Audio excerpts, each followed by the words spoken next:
Hi and welcome to Simply Ballers 2024-2025 season previews. It's that time of the year where for the next 30 days I'll be releasing a season preview for each team. In each preview there will be a quick season and off-season recap. Then following that we'll be looking at what's in store for each team. We'll be looking at some of the key questions that they have, some of the positives, some of the negatives. It will be digging deeper in some of those areas. And at the end there are some final thoughts with prediction of the standings, their floor, their ceiling, some of the playoff chances, and some other fun predictions. So today we're going through the San Antonio Spurs, and their most important season was last year in the off season. That was the most important decision, the most important time when it comes to just the direction of the franchise, and they hit the lottery. They selected Victor Wembanyama, and that makes everything else going forward easier. It makes this season easier. It makes every decision that they're going to make now easier. Once you hit a generational talent, there is nothing else that you can't do anymore. That's what you need. You just need that guy, and they hit it. And they did only win 22 games this year, but that's because the team all around is not at the level to compete. But with Wembanyama, they were still minus 3.0 net rating compared to minus 9.6 without him. But that's still an improvement, and you'll take that. Especially what you saw from him individually and what you can see with him with better teammates. If you do Wembanyama and Trey Jones with him, they jump to plus 5.1 net rating. So there was already progress this season. They already taken the right steps in the right directions, and it's just going to get better. But then again, there's a reason why they won 22 games. There's a reason why they were still quite bad even with him on. There's a reason why they fell off defensively without him. Because outside of him, there is no one else that could still get meaningful minutes and actually win. Half of the 10 players they have that were top 10 in minutes per game were 23 or younger. 3 more players were 24, and 26. The oldest guy on this team that had at least 15 minutes per game was Doug McDermott at 32. Because this was a very young team, it's no surprise that they weren't winning. It's no surprise that this team was not good on either ends of the floor. And that's why they made the moves that they made in the offseason. That's why they have some veterans now. They got Chris Paul, they got Harrison Barnes, which I wouldn't say either of them are difference makers, but they are still NBA talent. They're still quality starters, quality players that are much better than what they had this year. They can still lift the team's floor. They still make life a lot easier on everyone else. Even at the stage of their career, they can be impactful players. So what's in store for the Spurs this year? It's continuing to see how Wembanyama looks. It's seeing, can he be an all-star this year? Can he take that leap this quickly? He's a generational talent, so the expectations could be different with him. He could just end up being a top 15 player right away. That's what you get when you draft this kind of level of talent. This is not. I would be surprised if it takes him 2, 3, 4 years to just develop into an all-star. It's more likely that he's going to be that very quickly than just take 4 years to develop. Then it's how much can and will both Chris Paul and Harrison Barnes help? Can they provide that veteran leadership to just raise this team? We saw Chris Paul do exactly that in Phoenix. We saw him do that in Oklahoma City Thunder. So he's got a proven record of just helping young players. Then there's the Jeremy Sohan situation. They tried with him being a point guard. That was that experiment. That didn't go well. Can he bounce back? Can they continue to use him in different ways that is more effective? Or can he actually develop into being a reliable point guard? What's the rest of the core looking like? Because outside of Wembanyama, I'm not seeing many players that should be 100% locked into this core or that are 100% safe on this team. What could happen with Devin Vassell, Keldon Johnson, and Trey Jones? Because again, I'm not seeing any of those 3 players as all-star level caliber. They're not ones that have potentially the highest potential. So anyone could be moved for the right price. Then there's Stephon Castle's rookie season. They're just continuing to add players that are probably solid players that could be rotational key role players on the team. But who's the core that can have star potential? Will they continue to win Wembanyama's minutes? And it's another season of development, trusting the process, and just banking on another good lottery pick. So let's start with Wembanyama. He's the biggest question mark. Not the question mark. He's the biggest point of the season. It's him just developing into the right kind of player. It's his progress that will matter the most for this season and going forwards. I think it's easy to pencil him as a candidate to make the All-Star game. His reasonable improvements could just make him that player. He was already showing immense impact on defensive end, so any reasonable adjustment improvements on the offense should just have him be a realistic candidate to make the All-Star game. In his rookie season, he already averaged almost 26 points per 75 possession, 13 rebounds, 4 assists, and 5 stocks on 52% effective field goal and 56% true shooting. And his numbers were getting better each month. When it comes to scoring at high volume and more efficiently, he was just looking much better towards the end of the season. In October, in 4 games, it was 20 points on 55% true shooting. Then it was 22 points on 52%. December was 22 on 54. And then we reached January. That's when we reached 31 points on 60% true shooting. It was 25 on 59% true shooting. In March, it was his 26 games on 58% true shooting. April was a bit lower at 24 and 53%. Once he got acclimated and once he got used to just the NBA coverage, he looked much better. He was scoring much easier. His shot was looking better. He was scoring at a much higher volume. And there was nothing that teams could just do to stop him. That January to March stretch was something else for him. And in that stretch, he averaged 28.3 points per 75 possessions with 59.2% true shooting, with 34% usage. He shot 55% from 2, 34% from 3 on over 9 attempts. This was a 7'3" guy taking almost 10 attempts and shooting 34%, with 20% of them being unassisted. You can just see here as well with his impact metrics. He started off quite slowly. Again, that was to be expected, especially for a rookie big that's still young, still looking to grow into his body. But then as the time went on, you can see just that casual stretch just coming in around that January time. It had a little bit dip, but then again, it was above average, above 0 for the rest of the year. It started off negative, then it just ended on a high note. And that's another reason why we should expect him just continue to do that. I don't think we're going to see this kind of stretch anymore. He already saw the kind of defense he's going to be seeing. He's going to put on more strength, develop more counters already. And I think this kind of impact should be expected right away. Like, here's a fun stat. He's already shooting 58% effective field goal as a Roman. Which is higher than Anthony Davis, higher than Brook Lopez, Sengun, Ayton, Embiid, Mobley, and Bam Adebayo. He's already doing what he needs to do quite well. There are plenty of improvements, especially when it comes to his scoring ability. Anything outside of the rim, it's still lacking. The shooting touch is not there. He's shooting 34% beyond 5 feet, and that's even worse when it comes to just between 6 and 10 feet. One of the reasons for that is his post work. He's shooting 46% on over 3 post-ups per game. He's also shooting 42% in isolation.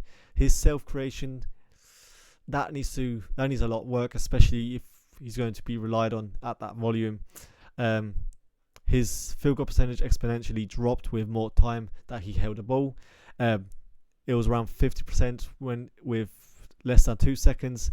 It dropped to 42% with between 2 and 6 seconds, and it dropped to 38% with 6 seconds or more. So if you're asking him to create, that's an issue. He's not there yet. He doesn't have the strength to overpower guys. He doesn't have the handle yet to just casually and easily create easy shots for himself. That's not a concern. It's not a sign of him not being that guy or him not being able to develop that. He's 20 years old, and those are easily things that he could improve on once he just develops into his body, once he just develops that ability. There should be zero discouragement from just his rookie season. And this is exactly why when you add Trey Jones, the team did so much better with both him and when there were two on the court, they just look much better, especially when Wembanyama. With Jones on, he averaged 28 points per 75 with 59% true shooting. Take Jones off, and that drops to 23 points on 52%. Even if we look at the 3 month between January and March, which was his best season, it was still trending upwards, even without Jones. He averaged 26 points on 57% true shooting. So even when it comes to just relying on Jones setting him up, he did a good job without him as the time went on. That's against a big sign of encouragement, which should get even better as the time goes on this year. Another fun stat when it comes to his self-creation, he's shooting 37% on 2 pull-up threes. There are 58 players to take at least 2 pull-ups, and he's 14 in percentage. And a reminder is that he's doing it at 7'3". There aren't many 7-footers that do so. When it comes to just a pull-up shooting from deep, it's only him and Pablo Banchero that takes at least 2 pull-up threes, being 6'10" or taller. There's only Michael Porter Jr., Franz Wagner, Kevin Durant, Joel Embiid, and Giannis to take at least one. He's just doing things that we have never seen a single player do. But that was just his defense, his offense. And his defense is where he has the biggest impact. It's his defense that makes everything he does just so much better. He's a 7'3" guy with a massive wingspan that can just clean up everything. There's already Crumple Jumper on Twitter who does work with Synergy that created a hell nah stat that just showed how players just don't want to take a shot near him. They will go full speed towards the rim, see Wembanyama near there, and just dribble out. He's already leading that stat in. Per estimated plus minus, his defensive impact was at plus 3.1, which was good for 7th in the league. That's second highest to Nikola Jokic when it comes to just rookies. So defensively, as a big, he was already doing his job. This is a tweet about Bam Adebayo, but there are so many stats here when it comes to just Wembanyama as well. You can see here with Wembanyama on, the Spurs defense was 99.3. They were almost 5 points worse without him in the half court. That difference is second best compared to everyone else, every other DPOY candidate with Rudy, Bam, Jarrett Allen, and Davis. That's again showing the kind of impact he has already as a rookie. His points per drive allowed, Wembanyama just fourth best amongst the DPOY candidates. Points per closeout, again third. He's not at the level as some of those guys are, clearly, but again, it's showing that he's already at that level to be compared with them. He's already at the level where he's put into best player of the year conversations. He's already at that level. As a 20-year-old rookie that still will easily develop when it comes to just his strength, his awareness, his IQ. So it can only go up when it comes to his defensive impact. So this whole season is looking at his growth and looking at the potential from him on both ends of the floor. If this is the floor for him, especially on the defensive end, I just can't imagine what he's going to look like when he's more physical, smarter, and just grow as a player. It's very likely that he's going to be the best player in the best defender in the world sooner rather than later. And the decisions around the team should be about making his life easier. And one way to do that is surround him with better players and vets. And that's exactly what they did by bringing in Harrison Barnes and Chris Paul. Both moves seem to be very low risk, high reward. It didn't cost them much to get them. They even got a first round pick for taking on Harrison Barnes. The Chris Paul contract isn't anything that will cost them down the line. It's just bringing in veteran presence, leadership, and their IQ to just make life so much easier for him. We already touched on the effect that Jones had on Wembanyama. Paul is likely going to have a bigger one.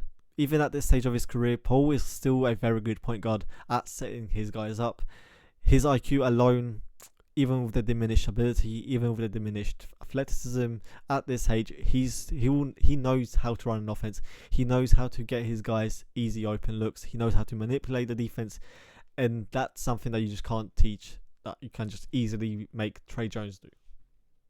Paul will likely not get anywhere near the rim. He will not take shots at the rim. He attempted 13 shots total within 4 feet. So that's not what you're going to rely on. That's why he's not going to have a huge impact as a ball handler. He's not going to be a scorer. He's not making his team a playoff team the way he did with the Thunder, or how he transformed the whole Phoenix Suns team. Regardless of his rim pressure and his ability to score, he can be money from everywhere else. He can still navigate the P&R well. He gets to the paint. He can find his way through just all the tight spaces and get an easy look. He shoots 56% around that short mid-range, and that's much better than what you can hope that you can ask for. That's still elite kind of level of shot making, especially for a guard at his age and with his passing ability. There's also this, comparing him to Trey Jones when it comes to his passing stats per B-Ball Index. You can see his passing efficiency was second in the league. His passing versatility, a bit lower. His passing creation volume, second. His potential assist, 10th in the whole league.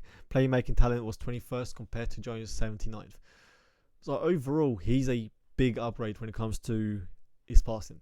And that's scary because we already saw what Wembanyama looks like with Trey Jones. Now you're giving him someone that's much better, smarter, and knows way more tricks, way more just things that he could do to make the bigs' life easier. Then there's Harrison Barnes.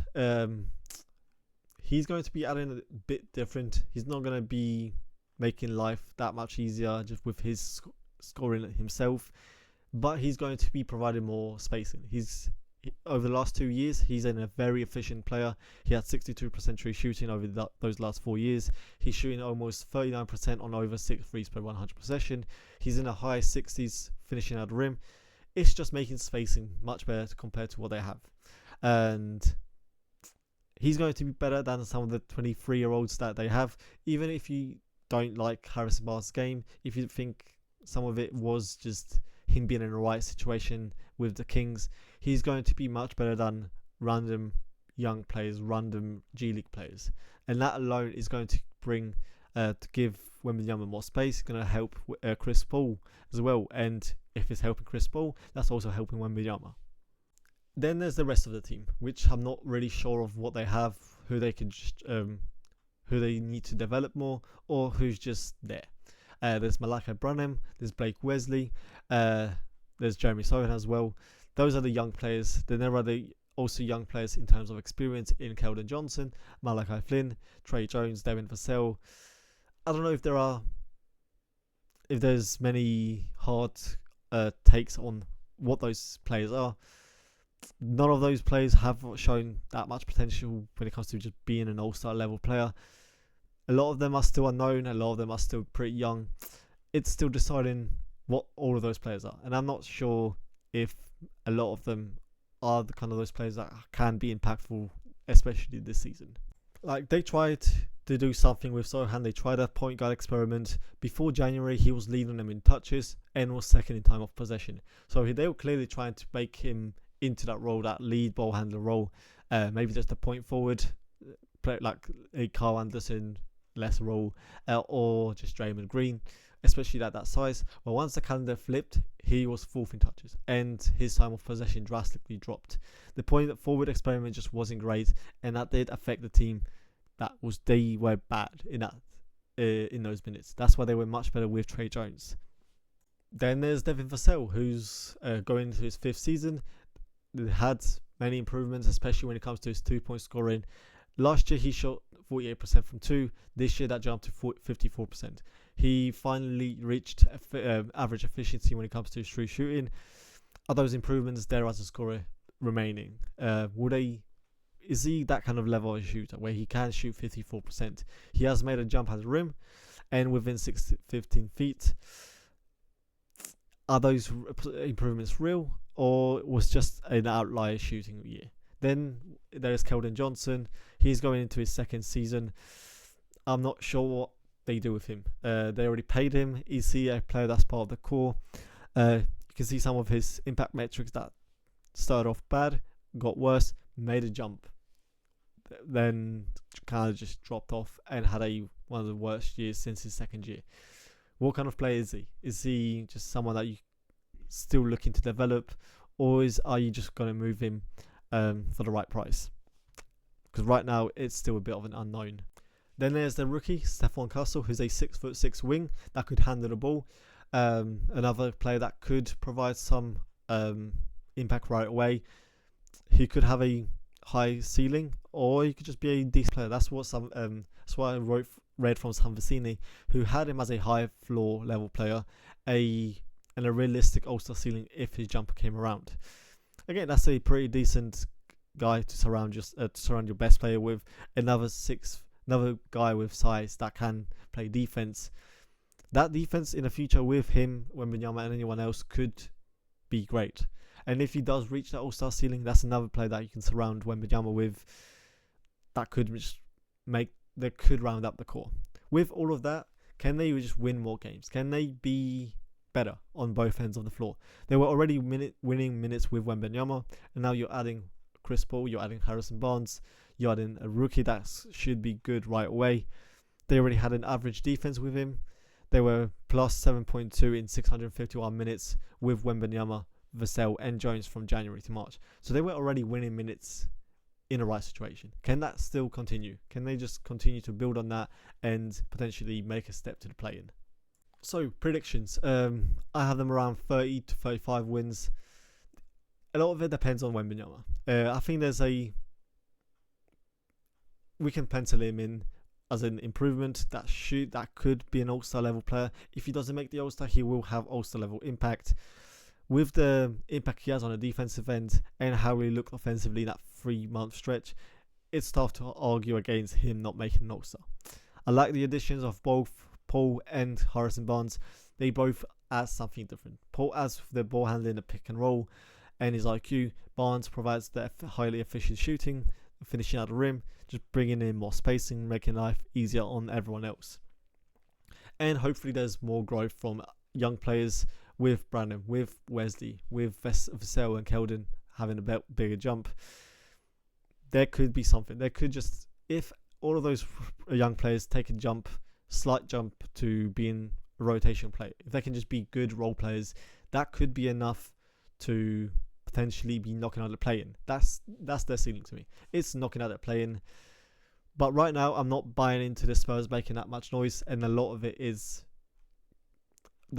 dependent on all of those young players developing into role players that are good starting level guys. I'm not sure if they have shown that they can be, and it's going to be tough for Wembanyama to just carry so much. That's why right now I'm having them around 11th to 13th seeds, just around mid 30 wins.